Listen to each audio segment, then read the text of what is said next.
बिस्मिल्लाहिर्रहमानिर्रहीम, अस्सलाम वालेकुम नाज़रीन, आप देख रहे हैं प्रोग्राम द लास्ट आवर। मैं हूं यासिर रशीद और स्टूडियो मेरे साथ बराजमान है सीनियर तजज़ियाकार राना मोहम्मद अजीम साहब। नाज़रीन, आज के दिन को अगर देखा जाए तो आज का दिन अदलिया की तारीख में एक अहम दिन था। अहम दिन इस हवाले से कि आज जुडिशल कमीशन का इजलास था। उस इजलास को मुलतवी करने के हवाले से बेशुमार जगहों से खतूत आए। मुख्तलिफ बार्स ने लिखे चीफ जस्टिस साहिबान को। किसी चीफ जस्टिस को ये लिखा कि आप हिस्सा ना बने। चीफ जस्टिस सुप्रीम कोर्ट को लिखा कि आपको मुलतवी कर देना चाहिए।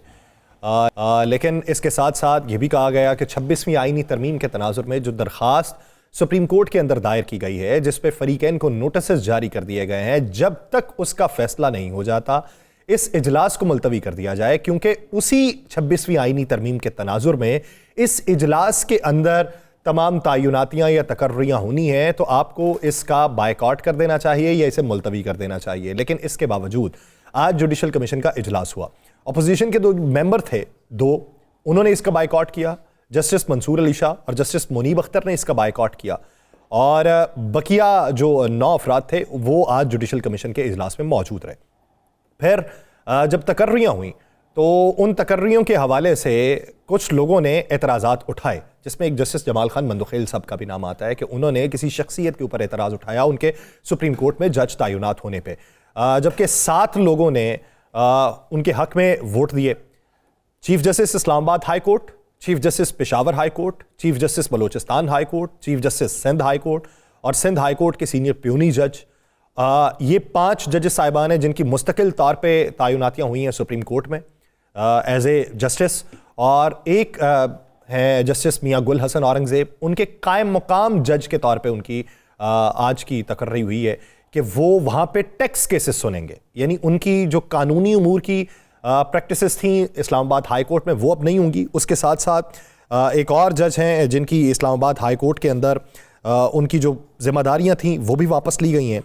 आज इस पूरे मंजरनामे में अगर वकला को देखा जाए तो वकला ये समझते हैं कि ये उनके एहतजाज की सूरत में चीफ जस्टिस साहिबान को लाया गया। बसूरत दीगर उनके पास जो नाम थे वो सीनियरिटी से नीचे वाले भी थे, उन्होंने उसमें से भी इंतखाब करना था। लेकिन आज सीनियर जजेस साहिबान का ही जो है वो इंतखाब हुआ है और उन्हीं की तकर्रियाँ हुई हैं। लेकिन इस्लामाबाद हाई कोर्ट में जो सीनियर प्यूनी जज पहले थे, क्या वही रहेंगे या अब जो लाए गए हैं लाहौर हाई कोर्ट से वो इस्लामाबाद हाई कोर्ट के बन जाएंगे? अब इसके ऊपर जो है चाहे मुगोइयाँ बहुत सारी चल रही हैं। इसके बाद सियासी मंजरनामे के ऊपर भी करेंगे, मेल मुलाकातों के नताइज क्या हैं। राना साहब की तरफ बढ़ते हैं। राना साहब, आज कुछ जजेस और अपोजिशन रहनुमाओं का बायकॉट, वकला की तहरीक, वकला का एहतजाज, क्या समझते हैं कि आज का दिन कैसा रहा? बिस्मिल्लाहिर्रहमानिर्रहीम, अस्सलातु वस्सलामु अलैका या सय्यदी या रसूल अल्लाह, अस्सलातु वस्सलामु अलैका या सय्यदी या हबीब अल्लाह, ताजदार ख़त्म नबूवत जिंदाबाद जिंदाबाद। बात यह है कि असर आज का दिन वाकई बड़ा अहमियत का हामिल दिन है, इस वजह से कि आज शायर दस्तूर पर मैंने कुछ नारे, कुछ लोगों को बड़ा जज्बाती भी देखा है, और आज बड़ी देर बाद मैंने अली अहमद कुर्द को भी अपने पुराने स्टाइल में देखा है। और फिर आज जिस तरीके से मुझे लग रहा था जैसे किसी बड़ी सियासी जमात का कुछ तमा है, जिस तरीके से पुलिस, जिस तरीके से कंटेनर, जिस तरीके से बाकी चीज़ें वहाँ पे लगी हुई थी, तो इससे ऐसे लग रहा था जैसे यहाँ कोई खौफ है या इंतज़ामात हैं या सिक्योरिटी का मसला, कोई ऐसी चीज़ थी। लेकिन आज आप एक गौर करें ना, आज के इजलास से पहले चैम गोइयाँ हो रही थी कि पसंदीदा जजेस लाए जाएंगे। ये चैम गोइयाँ चल रही थी ना, मुख्तलिफ वकला कह रहे थे, मुख्तलिफ बार्स के जलसे जुलूसों में, एहतजाजों में ये बात हो रही थी। लेकिन आज चीफ जस्टिस आए, आज सीनियर 3 जजेस आए, तो वाकई ये आज या तो फिर अंदर बैठे लोगों का मेरिट था या बाहर बैठे लोगों की आवाज़ इतनी तवाना थी कि जो उन तक पहुंच चुकी थी। लेकिन एक चीज़ आज के दिन बड़ी अहमियत की हामिल है, जजेस की तैनाती हो गई। मैं कभी नहीं कहता कि कोई जज ठीक है या गलत है, मैं कहता हूँ जजेस ठीक हैं।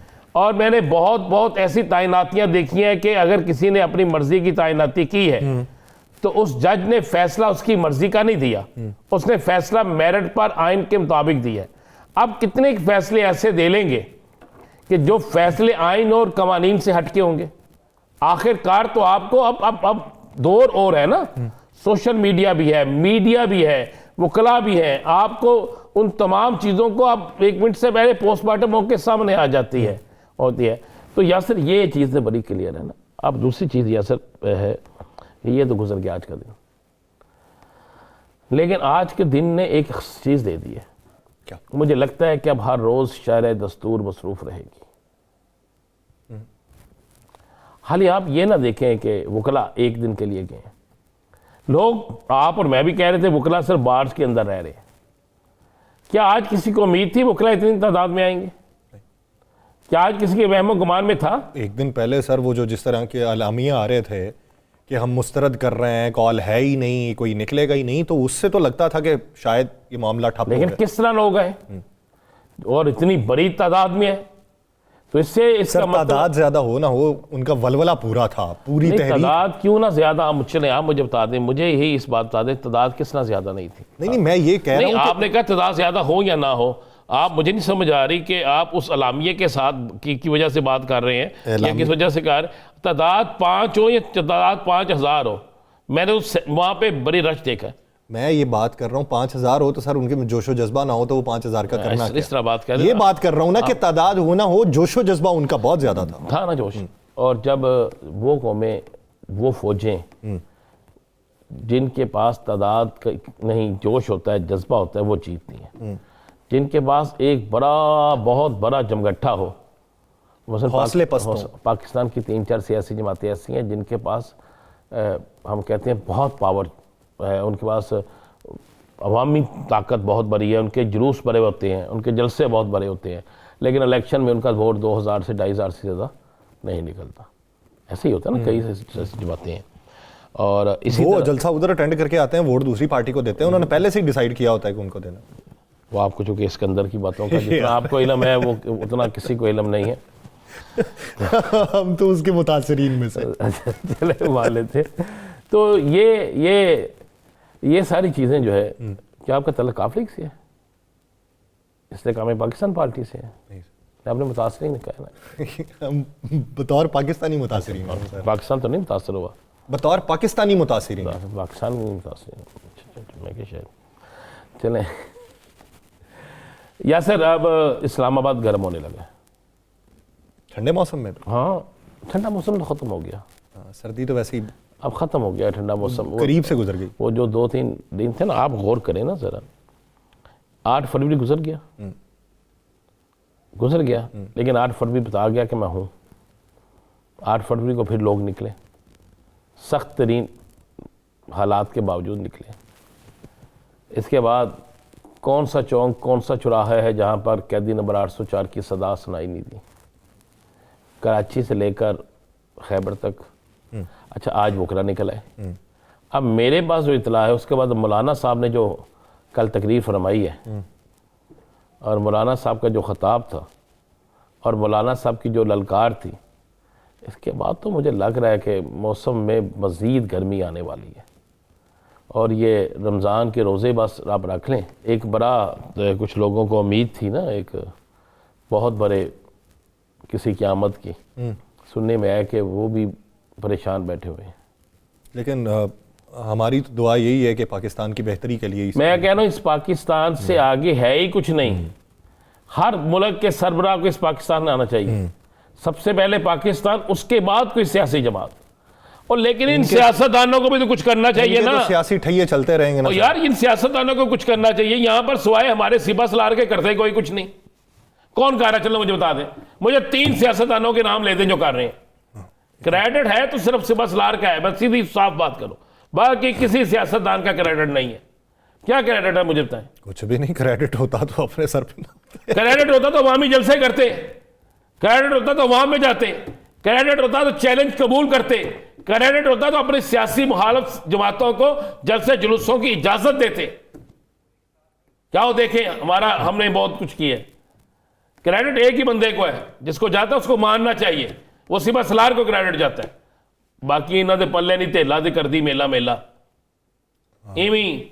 अच्छा, मुझे ये बात तो बताए, 2-3 सियासी जमातों ने लोड शेडिंग, बिजली की कीमतें कम करने पर बड़े मुजाहरों का ऐलान का किया था, वो किधर गई हैं? गुम गई हैं। एक ब्रेक के बाद आबिद ज़ुबैरी साहब हमें ज्वाइन करेंगे। नाज़रीन, कहीं नहीं जाएगा, स्टे विद अस।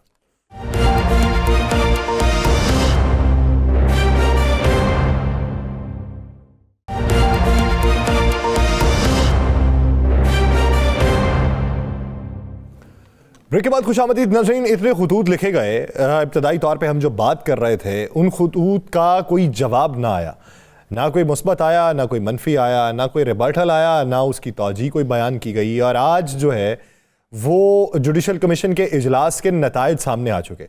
आज के दिन वकला बरादरी की तरफ से जो एहतजाज किया गया उसके क्या नताइज रहे, और मुस्तकबिल करीब में माहिरीन कवानीन जिनका ताल्लुक वकला बरादरी से है, कानून से है, इंसाफ से है, और माजी में उन्होंने कानून की हुक्मरानी के लिए तगोदो की है, वो इस मौजूदा निज़ाम को किस नज़र से देखते हैं, उन्हें इसमें बका क्या दिखाई देती है, इसमें ख़तरात क्या दिखाई देते हैं, आने वाले दिनों के जो सवालात हैं उसके जवाबात किसके पास होंगे, उनके तहफ़्फ़ुज़ात क्या हैं, और वो इसमें से सुकम क्या देखते हैं और इसमें बेहतरी क्या देखते हैं, इसी पर बात करेंगे। हमें ज्वाइन किया है माहिर कानून आबिद ज़ुबैरी साहब ने। आबिद ज़ुबैरी साहब, बहुत शुक्रिया आपके वक्त का।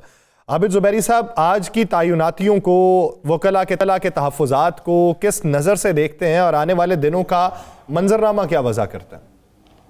हाँ, बिस्मिल्लाहिर्रहमानिर्रहीम। मंजरनामा तो जी पहले पिछले साल लिख दिया गया था कि अदलिया को बिल्कुल अपने ताबे करना है और तैनातियां ऐसी करनी है जो इनके मर्जी के लोग हों, इनके मकसद के लोग हों, इनसे ताल्लुक हो।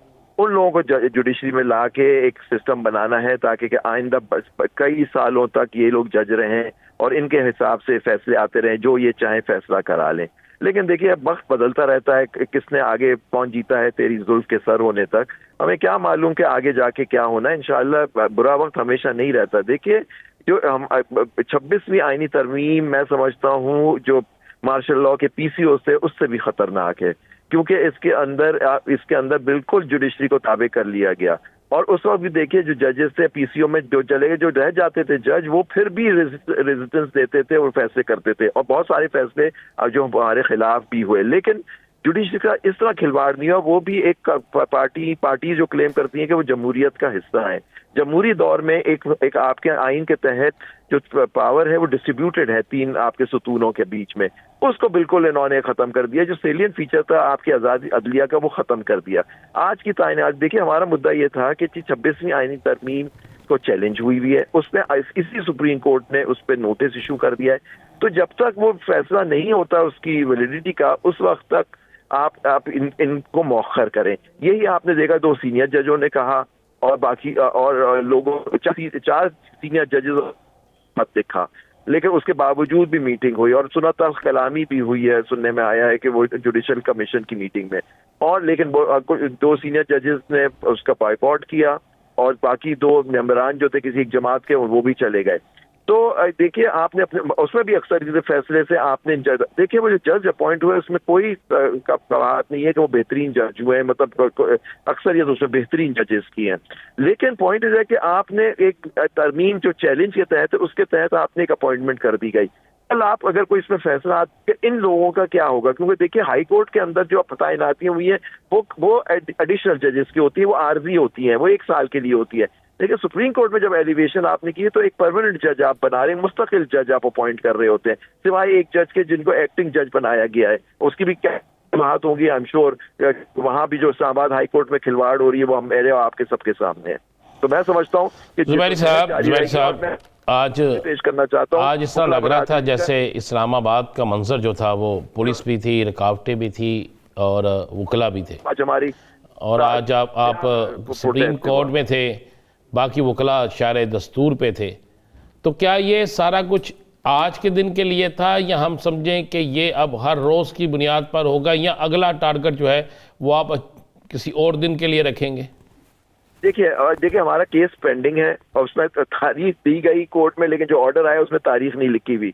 देखिए, अब ये आज हमारी एक मीटिंग हुई है, असल में मैं उस मीटिंग में नहीं था, एक्शन कमेटी की, जिसके अंदर जो भी आइंदा का लाए अमल होगा वो उसमें जरूर बात होगी। जैसे मेरे पास होगा राना साहब, मैं आपसे वो उसका आपको दे दूंगा कि उसमें क्या फैसला हुआ। देखिए, जो आज आप देखिए खास तौर पे वकला और सिंध से वकला बड़ी तादाद में यहाँ पहुंचे, और कल जो एक जाली एक स्टेटमेंट हुआ, एक जॉइंट स्टेटमेंट जो पाकिस्तान बार, सुप्रीम कोर्ट बार और कुछ बार एसोसिएशन के, आज सिंध हाई कोर्ट बार के सेक्रेटरी ने और मेंबरान ने कहा है कि सदर ने जो कल इशू किया इन सपोर्ट ऑफ ये जो पाकिस्तान बार के साथ, तो हम उसको रद्द किया कि ये हमारी मर्जी के बगैर हुआ। पाकिस्तान बार का मौलाना साहब, मैं भी मेंबर हूँ, हमें पता ही नहीं कि ये रेजोल्यूशन पास हो गई, हमसे पूछा ही नहीं गया। लिया। जमहूरियत की बात करते हैं, आज़ाद अदलिया की बात करते हैं, कहाँ गई जमहूरियत? हमें तो पता ही नहीं है ये पाकिस्तान बार ने इस तरह की रेजोल्यूशन पास कर दी एक हुकूमती। लेकिन जुबैरी साहब ये तो माने कि वो जो रेजोल्यूशन पास हुई है वो बाहर से तो हुई नहीं, चले वो फर्द वाहिद ने की हो, तो आपकी अपनी बरादरी में भी तो तफरीक है, उस तफरीक का खात्मा किस तरीके से करेंगे? एक का तो बरादरी में भी चाहिए ना? नहीं, देखिए तफरीक तो देखिए कोई भी जमात हो, कोई भी ग्रुप हो, उसमें तफरीक जरूर होती है। देखिए अच्छी तफरीक होना कोई गलत बात नहीं होती। यहाँ जो तफरीक है वो उसूल की तफरीक है, और वो कभी हर कोई एक बात नहीं हो। कुछ उसके मुस्तफीद लोग हैं जो इस तफरीक की वजह से मुस्तफीद हो रहे हैं, उनको फायदे हो रहे हैं, उनके लोग जजेस अपॉइंट हो रहे हैं, उनके चेंबरों के जजेस लोग अपॉइंट हो रहे हैं। तो आप देखिए, तो वो उस सिस्टम के साथ होंगे, वो उसूल आइन और कानून के ऊपर नहीं खड़े होंगे। वो आइन और कानून जरूर कहेंगे, वो तो कहेंगे जी पार्लियामेंट ने पास की है 26वीं तरमीम, ये आइन के आर्टिकल 239 के तहत, तो ये बिल्कुल सही है, आप चैलेंज भी नहीं कर सकते इसको। लेकिन हमारा मौक़िफ़ क्या है कि क्या आप हमसे मुत्तफिक होंगे कि इस तरमीम से अदलिया का जो एक वकार था, अदलिया की जो आज़ादी थी, बिल्कुल सल्ब कर ली गई है। ये इशू है। इस पर सब अक्सरियत मुकला की आज सपोर्ट किया है। सिंध हाई कोर्ट का जो प्रेसिडेंट था उसको आज मुहासबा किया गया है मुकला ने कि किस तरह से ये रेजोल्यूशन पास हो गई। तो माशाल्लाह से देखिए आ रहे सारे, जो अभी इलेक्शंस हुए पंजाब के अंदर, उसके अंदर आपने देखा कि जो वकील 26वीं आईनी तरमीम के ज्यादातर एसोसिएशन में वो लोग जीते हैं सर। लेकिन जहां ये जो बड़ी एसोसिएशन होती है, आप देखिए सुप्रीम कोर्ट बार के एक सदर साइन करता है, सेक्रेटरी कहाँ है? एडिशनल सेक्रेटरी किधर है जो साइन करने का हक होता है? या कमेटी के कहाँ अप्रूवल ली गई? एक फर्द वाहिद साइन कर रहा है और कह रहा है मैं पूरे पाकिस्तान को रिप्रेजेंट कर रहा हूँ। ऐसा नहीं होता सर। अच्छा, अब आगे आप देख क्या रहे हैं? आपका एहतजाज आज कुछ ना कुछ तो रंग लेकर आया होगा ना? एहतजाज रंग ये लाया है कि मैं समझता हूँ कि एक रंग लाने की वजह ये थी कि आज जो सीनियरिटी के सारे सीनियर जजेस जो हैं वो आज एलिवेट हो गए। नंबर 2 जो थे उसके बाद सिंध हाई कोर्ट से जस्टिस पंवर, वो एलिवेट हो गए। तो आप देखिए कि सीनियरिटी, और एक से जज है पेशावर हाई कोर्ट के, शायद वो सारे सीनियर मोस्ट नहीं, चीफ जस्टिस आ गए। पहले तो चीफ जस्टिस का ये कह रहे थे कि जी हम 5 जज होंगे, उनमें से हम मर्जी से चुनेंगे, 5वें नंबर को भी ला सकते हैं। तो ये देखिए, इसका मैं समझता हूँ एक इमीडिएट इफेक्ट तो ये हुआ। यानी आप ये समझते हैं कि आपके एहतजाज की वजह से चीफ जस्टिस साहिबान ही आए हैं? एक जज तो इजाफी आए हैं, लेकिन चलें 4 चीफ जस्टिस साहिबान ही आए जी। नहीं, और दूसरी बात, वो जो 5वें हैं वो भी सीनियर जज हैं, जस्टिस पंवर नंबर 2 पे है वो, तो देखिए वो भी सीनियर है।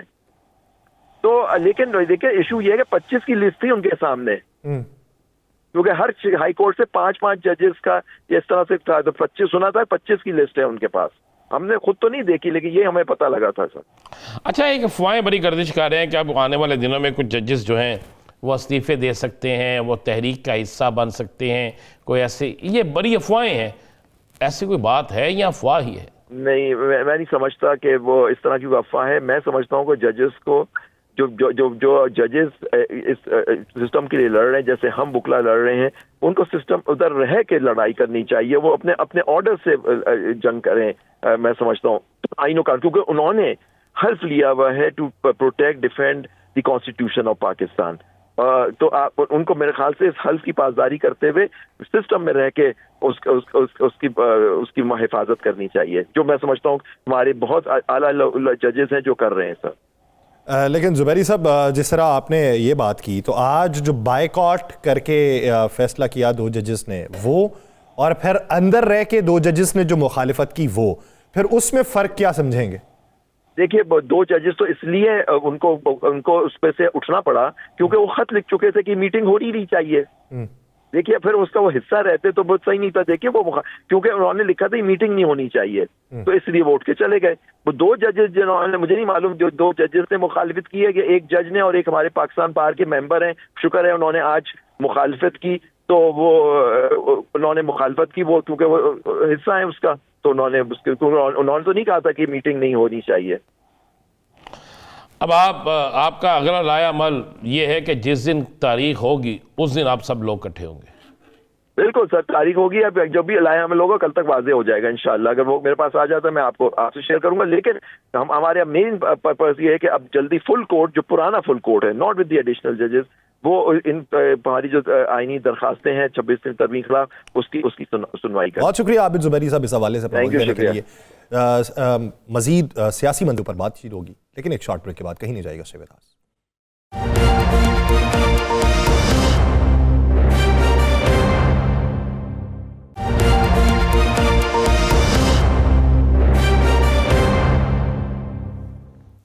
ब्रेक के बाद खुशामदीद नाज़रीन।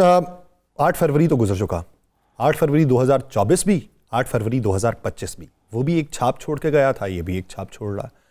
लेकिन इसके असरात कहाँ पर दिखाई दे रहे हैं और इसके समरात किसको देखने को मिलेंगे, और ये तसलसल ही इसका रहेगा या फिर ये किसी जगह पे जाके वक्फ भी इसमें देखने को मिलेगा और आगे का मंजरनामा किसी और तरह का होगा कि जिसकी कयास आराइयाँ की जा रही थी, जिसकी उम्मीदें की जा रही थी, जिसकी बातें की जा रही थी।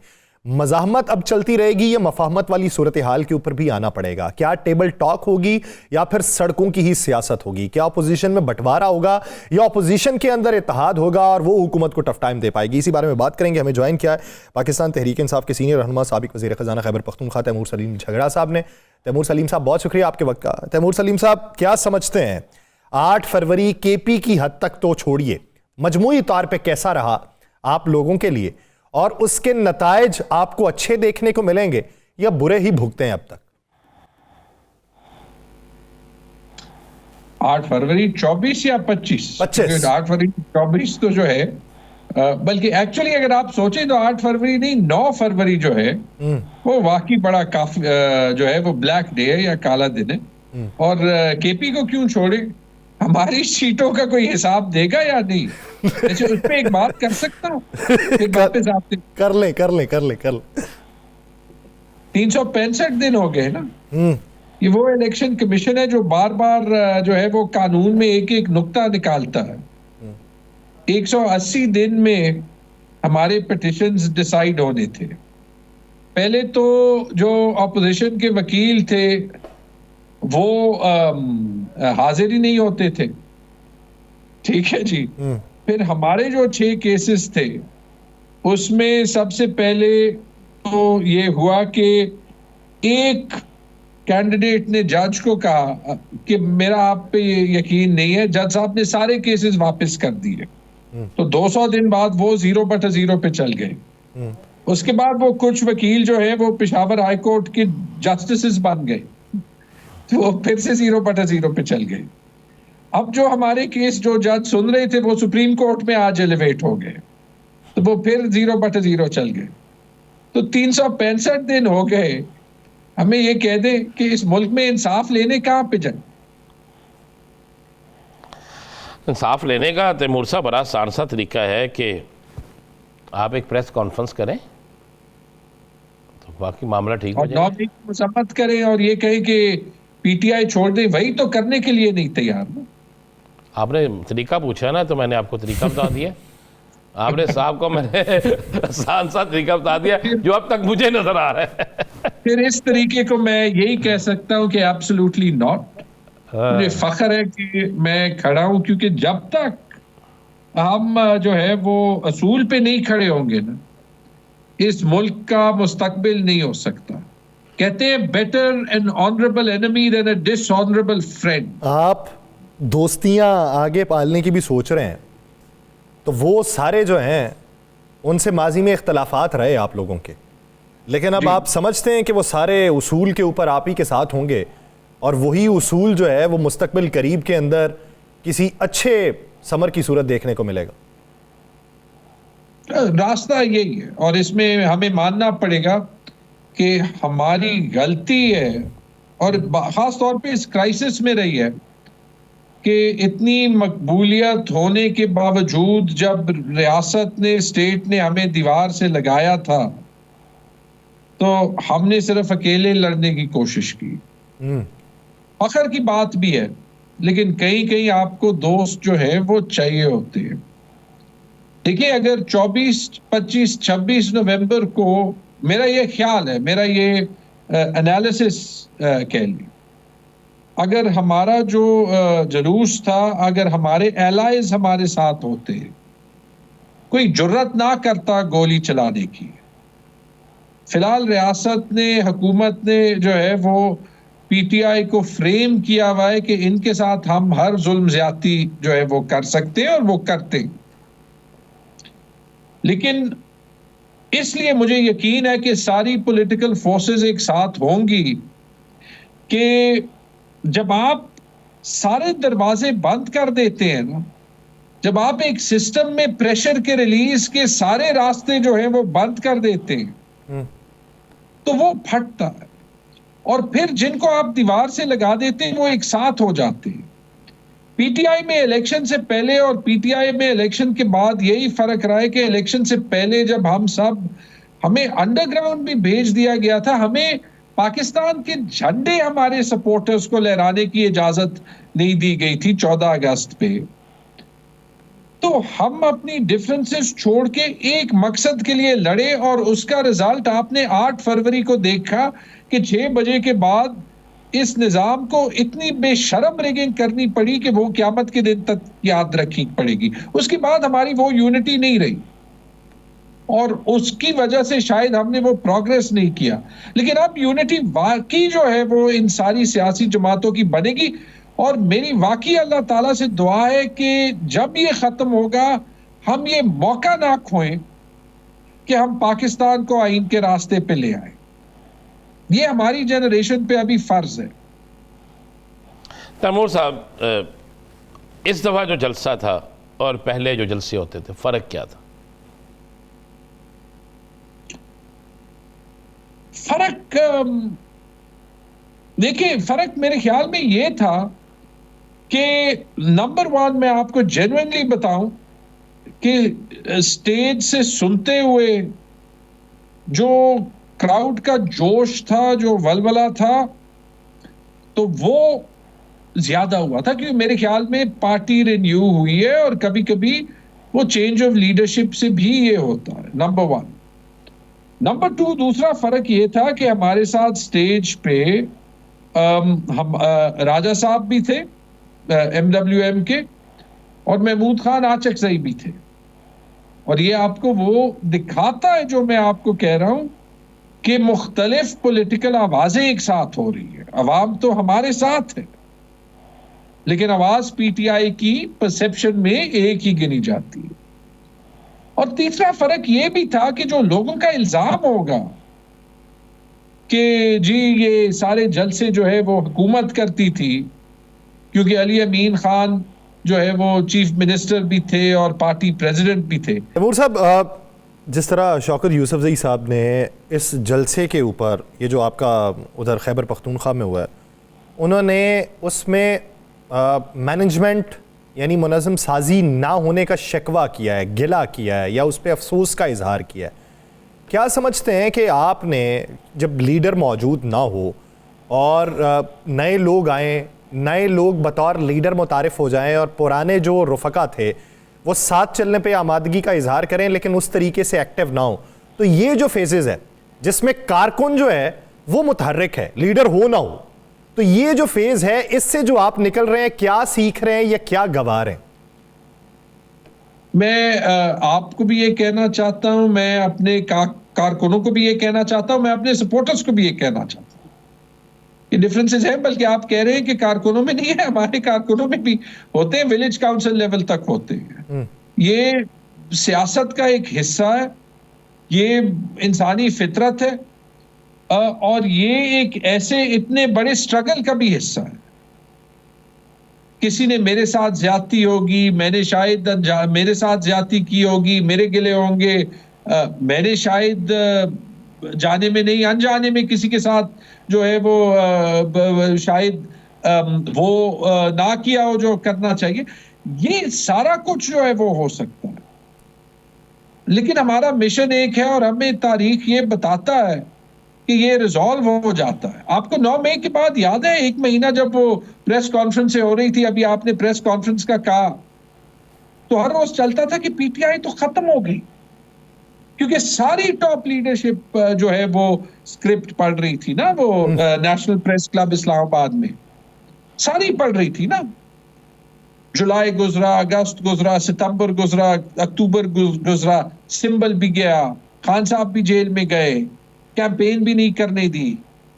8 फरवरी को तब भी क्या हुआ, उस वक्त भी डिफरेंसेस। लेकिन सर ये तो माने वो खान साहब जिस तरह कहते थे, एक तो ये पढ़े लिखे नहीं, दूसरा कोशिश भी नहीं करते, लेकिन आपके जितने भी पुराने रफका थे वो पढ़े लिखे भी थे और उन्होंने अच्छा पढ़ा भी। कभी कभी मुझे यही अफसोस होता है, मैं ये ठीक कह रहा हूं, जेन्युइनली मुझे देखिए पाकिस्तान में करप्शन के इश्यूज रहे, हमेशा रहे, और कभी कभी जो सबसे ज्यादा पढ़े लिखे होते हैं वही जो है वो ये करप्शन को तो छोड़े, जैसे आपने कहा, वो अपना करियर बना देते हैं एक किंग्स पार्टी से दूसरी किंग्स पार्टी पे जाने में। हमें अपना ये सियासी माहौल चेंज करना है, बट मैं आपको यही कह रहा हूँ, ये हमारा स्ट्रगल है। बहुत शुक्रिया था झगड़ा साहब इस हवाले से अपना वक्त देने के लिए। नाज़रीन शॉर्ट ब्रेक लेते हैं, तर्जुमान JUIFA हमें ज्वाइन करेंगे, कहीं नहीं जाएगा, स्टे विद अस।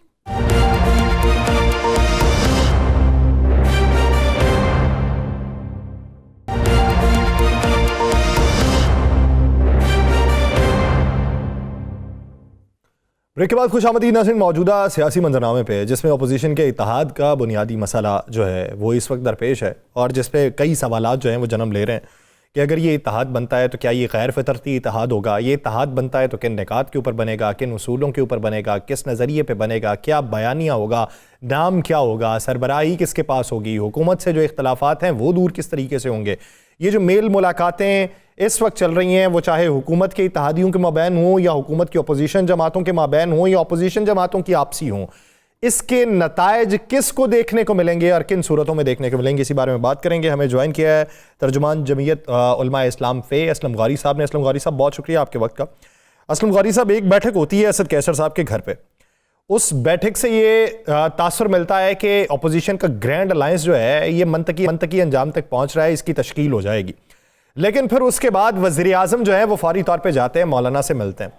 उसके बाद बातें ये आती हैं कि शायद मौलाना जो हैं वो राग़िब हो जाएंगे या मौलाना को मना लिया जाएगा, अपनी चीज़ें हुकूमत उनके सामने रखेगी और एक सॉफ्ट कॉर्नर हुकूमत के लिए मौलाना के दिल में पैदा हो जाएगा। ये कल की तकरीर में मौलाना के दिल से जो गुबार निकला है वो उबाल ज़्यादा देखने में आया, लहजा तल्ख देखने में आया।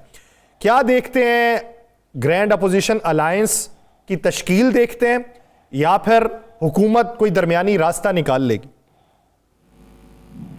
बहुत शुक्रिया आपका। देखिए मौलाना साहब एक उस दौर के सियासतदान है जिसको सियासत में वफादारी होती थी, एक दूसरे का एहतराम होता था, शर्म व हया होती थी, ख्याल रखा जाता था, अपोजिशन भी होती थी, बड़ी बड़ी सख्त अपोजिशन जुल्फ़िकार अली भुट्टो साहब के दौर में हुई, MRD के दौर में हुई, लेकिन जब मिलते थे तो बड़ा वफादारी से एक दूसरे का एहतराम और इज्जत की रेखी मिलती थी। मौलाना साहब के साथ जो भी साथी मिलने आते हैं हम उसी तरह वफादारी से, उसकी इज्जत और एहतराम से मिलने आते हैं और उसमें इज्जत और एहतराम ही देखते हैं। आप देखें हमारे जो PTI के दरमियान में इतने बड़े बड़े फासले थे, उनको कैसे हमने उनके आपत्ति को कम किया है। तो मियाँ साहब का आना खालिस्तान सिर्फ और सिर्फ मौलाना साहब की ईमानदारी के लिए था और इससे ज्यादा कुछ नहीं था। बाकी अमन व अमान के हवाले से हमारी कुछ बातें उनसे हुई हैं और बड़ी डिटेल में गुफ्तगू हुई, हमने बड़ी उन्हें तजावीज़ दी स्पेशल KP और बलूचिस्तान के हवाले से। और KP में तो आज हमारा अमन जरगा भी हुआ है, आपने देखा होगा, तो उसी सिलसिले में भी कुछ गुफ्तगू हुई थी। तो उन्होंने कहा था कि मुझे उसमें मज़ीद तजावीज़ चाहिए, तो हमने कहा कि हमारा जरगा हो जाए, जरगे की जो तजावीज़ देंगे फिर आपको देंगे। तो इस तरह की से दूसरा हमने उनकी याद दहानी कराई थी कि आप तशरीफ ले आए, बहुत मेहरबानी। आपने 26वीं तरमीम के दरमियान जो हमसे कमिटमेंट की थी वो कमिटमेंट अभी तक पूरी नहीं हुई और मदारिस के हवाले से जो सोसाइटी रजिस्ट्रेशन एक्ट में तरमीम थी वो अभी तक सूबों से पास नहीं हुई है। तो ये हमने थोड़ा सा उनको याद दहानी भी कराई है। ये है उस मुलाकात का हाल। रह गया बाकी असद कैसर साहब के यहाँ। तो असद कैसर साहब के यहाँ जब हमें बुलाया गया तो कोई ये एजेंडा नहीं था कि हम वहाँ को इत्तेहाद के लिए इकट्ठे हो रहे हैं, एजेंडा खाना था। अब जब खाना होता है और खाने के साथी बैठते हैं तो जब शब्द तो बातें के साथ बैठते ऐसी बात तो करेंगे। तो उसमें ये सिलसिला जब चला है और ये कहा कि इसको इत्तेहाद बढ़ना चाहिए, तो क्योंकि हमारा मौक़िफ़ ये था कि इत्तेहादों के हम बहुत डटे हुए हैं। हमने जुल्फ़िकार अली भुट्टो साहब के खिलाफ एक इत्तेहाद बनाया, आपको याद होगा। फिर MRD का इत्तेहाद बना, वो भी जब कोड़े हम खाते रहे, जेलों में हम जाते रहे, हुकूमत मोहतरमा की बनी तो हमें किसी ने नहीं पूछा तुम कौन हो, कौन है, हम फिर अपोजिशन में बैठे हुए थे। तो हमें इत्तेहादों से हम बहुत डटे हुए हैं, चाहे MMA हो और चाहे कोई भी हो। तो इसलिए तजर्बा भी हम समझते हैं और डटे हुए भी समझते हैं। PDM लास्ट आपके सामने है, जो कल तक हमारे इत्तेहादी से कह रहे थे 2018 का इलेक्शन गलत हुआ है। और 2024 का इलेक्शन जो उससे बदतर हुआ है वो उसको कबूल करके बैठ गए और मैं उसी पोजीशन में मुझे अकेले को छोड़ दिया। तो इसलिए हम जरा समझ के और सोच के कदम उठा रहे हैं इत्तेहाद के लिए। अलबत्ता जब वहाँ ये बात चली तो मौलाना साहब ने कहा कि इत्तेहाद जब तक अपोजिशन का बनेगा नहीं उस वक्त तक जब तक हम स्ट्रांग आवाज हुकूमत तक नहीं पहुँचाएंगे और ना अवामी मसाइल हल होंगे ना हुकूमत अपना किबला दुरुस्त करके चलेगी। तो मजबूत अपोजिशन का होना जरूरी होता है।